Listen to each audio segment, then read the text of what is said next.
We got the story from Timcast.com. Oh. Chicago Mayor Lori Lightfoot warns unvaccinated residents, your time is up. And she said it just like that, too. Oh. She said, we didn't want it to get to this point. Actually, I should read it like Lori Lightfoot. Because she's Beetlejuice. Yeah. But she talks like this. We didn't want it to get to this point.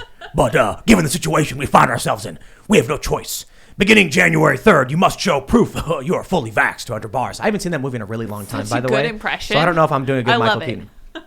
She says, to enter bars, restaurants, fitness centers, and entertainment and recreational venues where food and drink are served. But the best part was when she said, where is it? Do we even have it on here? Here we go. To put it simply, if you have been living vaccine-free, your time is up. Wow. If you wish to live life, as with the ease to do the things you love, you must be vaxxed. This health order may pose an inconvenience to the unvaccinated, and in fact, it is inconvenient by design. I had to read it like a villain. Yeah. Because that was one of the most villainous, statements on vaccine mandates from any executive. I don't know. That one from Biden was pretty bad. They're like, if you don't get vaccinated, you face a long, dark, cold winter, and you're going to overwhelm the hospitals, and basically you're going to die. I don't. Yes, it was bad, but I don't agree. Right? When I saw, so that was from Zients or whatever, the coronavirus task force guy on Biden's administration. He said the unvaxxed can be expecting a winter of death and suffering or whatever because you'll overwhelm the hospitals. But that's more like I imagine that as if I was watching a movie. There's a hooded figure issuing a prophetic warning and shaking a bony finger. You will face death. And that's not the real villain. But this one, she's like, if you've been living vaccine free, your time is up. That's Skeletor straight up being like, I'll get you, He-Man. Not just a warning. They're just going to try to make your life as miserable as possible. She said it. Yep. Literally. Bill de Blasio was like, we're going to take away your life, liberty, and pursuit of happiness unless you inject yourself with this, this medication. You want liberty? Do what we say. Yep. But you won't even get liberty if you do it. That's the crazy thing. No, not at all. And in fact, the D.C. area, Washington, D.C. just came out with its own vax mandate today, as a matter of fact. And in there, it gave a definition of vaccinated, and it's 2 shots. You're only 1 shot if you're a kid, 2 shots if you're an adult. Of course, that's going to change. There's no liberty there. You're going to just keep having to get the shot. But I'm faced with now, I'm literally, I can't go to any restaurants in D.C. You got to move. Again. You got to move. I got to move. I wish it were that easy. I'm divorced. It's been a long time. It's been 12 years we've been divorced. The kids are here. I'm not, I have 2 choices. I can either abandon my kids or I can kidnap them. Either way, these are 2, obviously I can't do either one of those. So I'm stuck. Right. And, I wish people would understand that when they come at me about the vax thing. It's also I have split custody. And this is a thing divorced families are facing all across the country where the parents don't agree on what to do about the vaccine. Well, now there's no question. Your kids have to be vaxxed, period. I mean, they're making it that way. It used to be, so we had that conversation about, your kids want to do sports and then we got in that debate.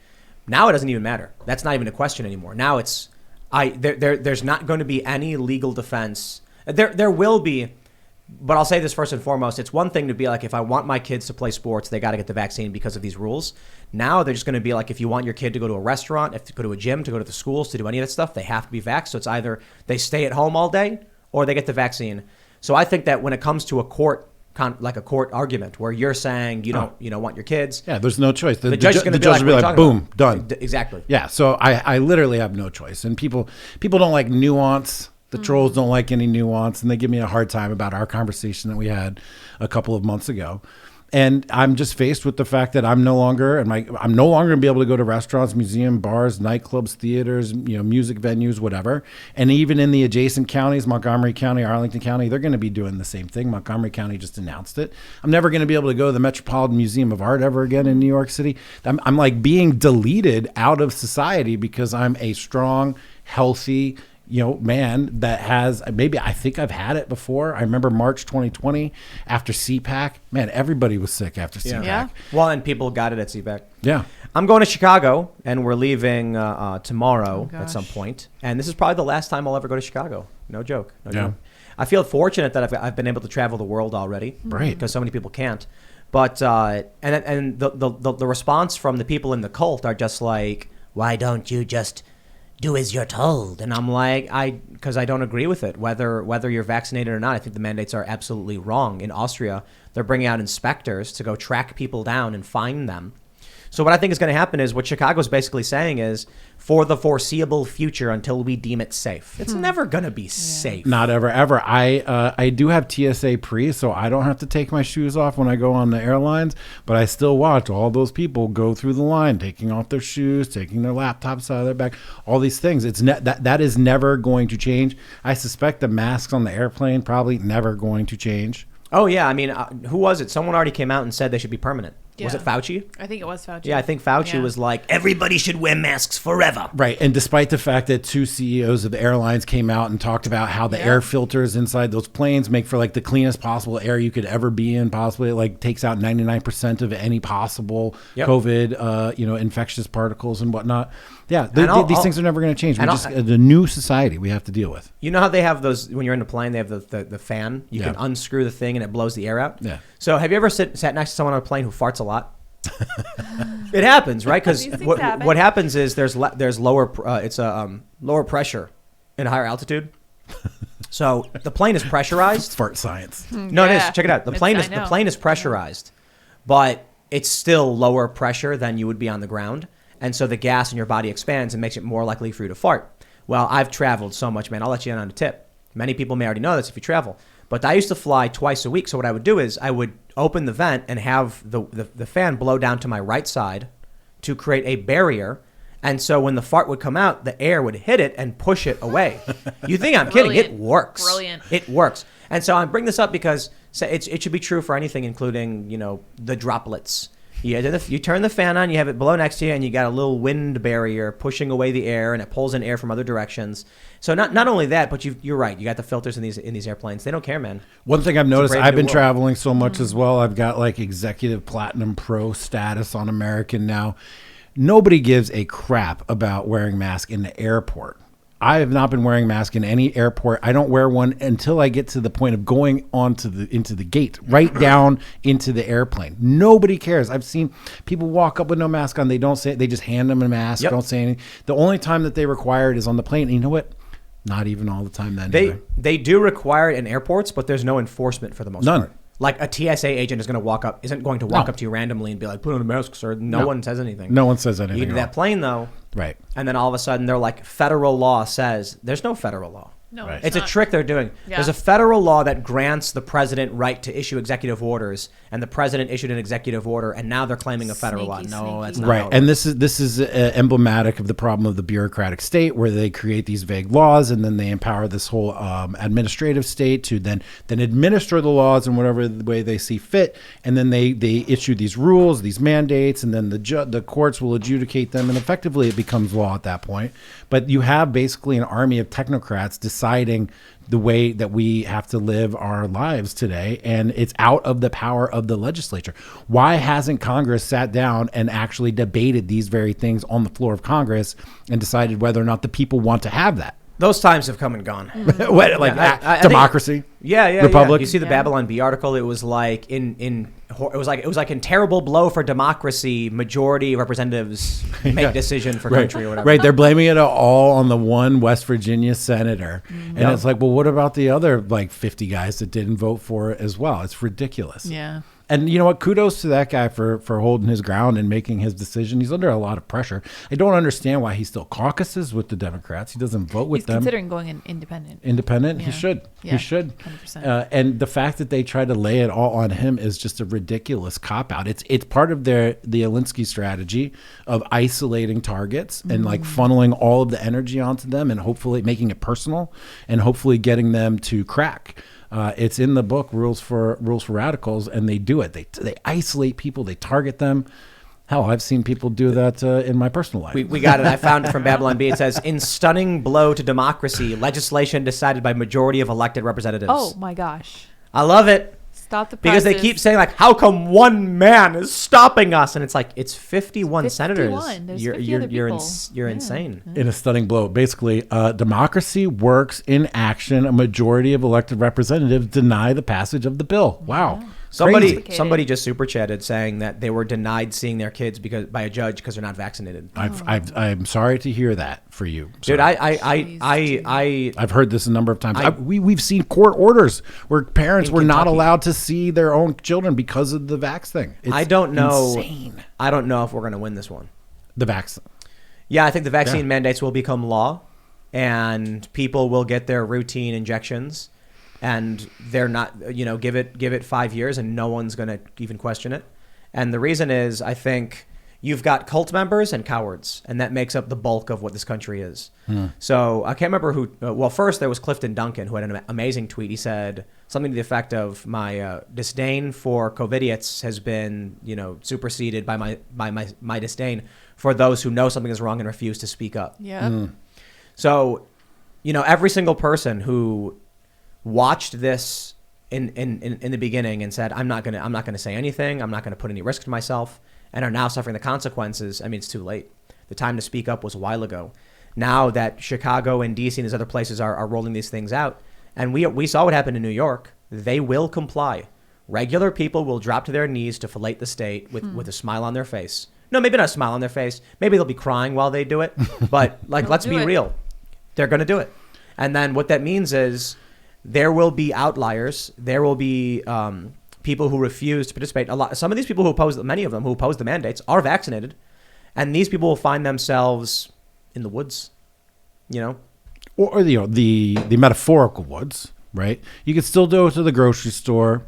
You can still walk around on the streets. You think they're really going to come after grocery stores even? 100%. Yep. Yes. In Austria, it's a mandate period. Even in your own home, you must be vaccinated. So they're hiring inspectors to do research and track people down and then issue them a €3,600 fine every quarter if they do not get vaccinated. Well, in D.C., not only now can they issue you a fine, but they can revoke your business and driver's licenses. They can't do it.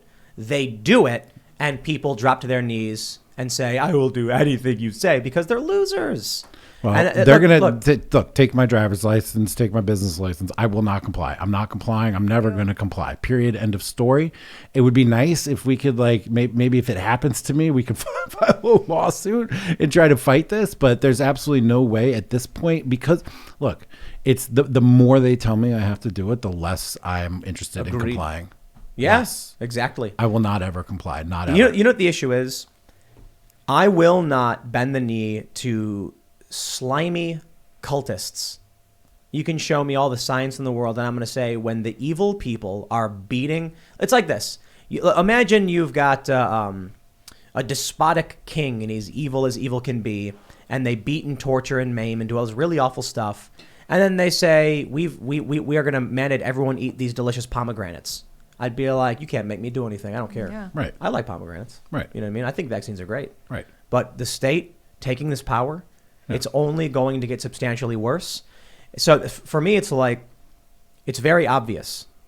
If this is the path we're on, you can only imagine how insane it will be a year from now. Yep. Because you think about what the past 2 years have been like. First, it was 2 weeks. Then it was just wear a mask. We've seen the memes. It's just this. It's just this. Eventually, you see in Australia, they're rounding people up and putting them in camps, and they're justifying it.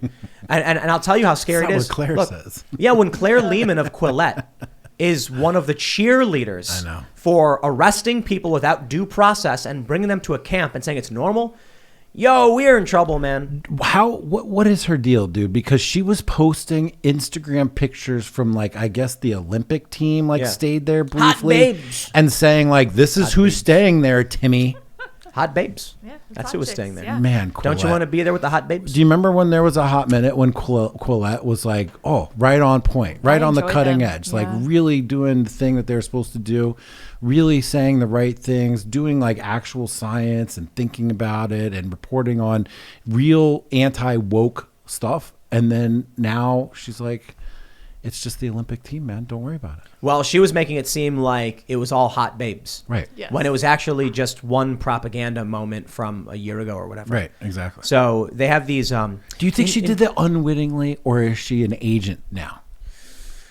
I think she's scared that the state will take everything away from her. Yeah. And she's in this position where she's not that famous, but she's famous enough, and she knows it. She knows that her option is stand on principle and be persecuted, or get on your knees and fillet the state, and at least you'll be fed regularly. Look, all this does is confirm to me that what we're doing in the liminal order even makes more sense. We're building an independent network separate from the institutions. We're finding ways to do our business with each other, invest in each other's companies.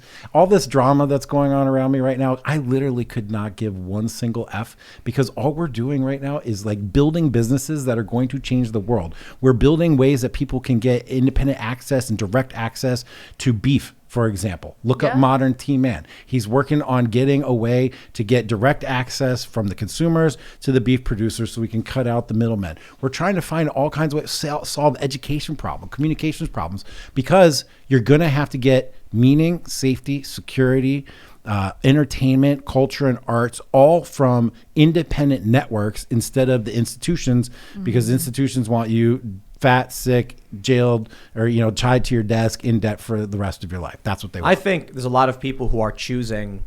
They know it's wrong. They know what's going on is wrong, and they're lying to themselves and just going along with it because, people are tribal beings.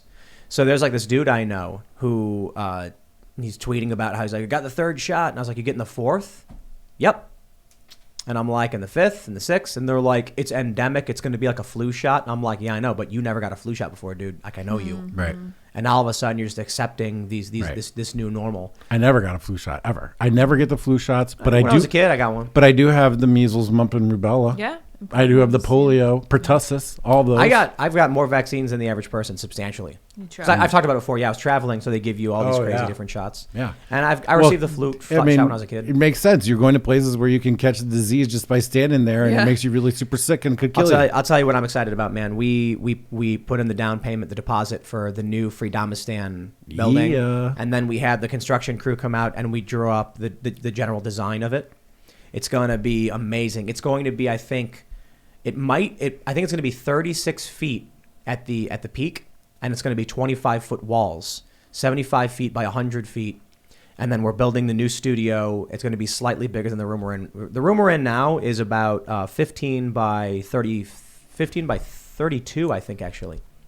And the one we're building is going to be 25 by 40. Oh, dang. So we're going to have a much bigger room, and it's going to have one big glass window overlooking the work facility.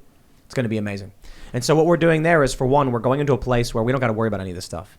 And maybe it's bad that, we retreat or whatever, but man, we were in the New Jersey area. We were trying to buy a building, and everything started to fall apart when COVID happened. And then ultimately we decided, we could barely go out because they had the stay-at-home orders.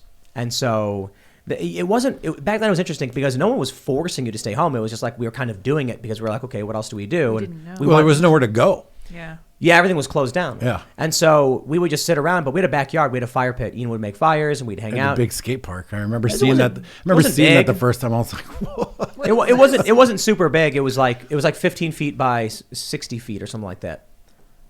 I guess not 60 feet. Actually, yeah, maybe it was 50 feet. I think it was 50 feet. So it was like a big concrete platform. So we were able to exercise. We were able to barbecue and have fires. But ultimately, I was like, dude, this stuff's getting worse. We need to get out of here. Thanks for checking out this segment from the Timcast IRL podcast. If you want to watch live, you can check out this channel Monday through Friday at 8 p.m. And don't forget to smash that like button, subscribe to this channel, and if you want more unfiltered and uncensored content with all of these guests, go to timcast.com and become a member. All of these guests you know and love in exclusive segments on our website where we are unrestricted in what we talk about, so you'll definitely not want to miss it. Thanks for hanging out. We'll see you all next time.